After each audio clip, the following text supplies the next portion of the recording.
আর কংগ্রেসে মন্ত্রী হবো, আমাকে কিছু দিব না, এই কথা সংখ্যালঘু জনগণে মানে না। আর যার জন্য যে অন্যায় রকিবুল হোসেন এবং তিনাদের দল এবং সরকার করেছিল, তার উচিত বিচার জনগণের এই কারখানায় হওয়া উচিত এবং তিনাদের আমানতের ধন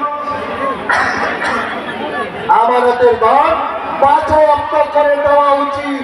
রকিবুলের আমানতের ধন বাজেয়াপ্ত হবে কি করা উচিত, কারণ তারা সংখ্যালঘু মানুষের ভোট দিছে, সংখ্যালঘুর গুণায় জিনিসটা রয়েছে, কিন্তু সংখ্যালঘুকে দিছে ঘোরাটি। আজকে উচিত সময় দাঁড়াইছে। আজকে বিজেপির যে সাম্প্রদায়িক এবং ঘোষণা দিয়েছেন, বিজেপির যে সমস্ত কাজ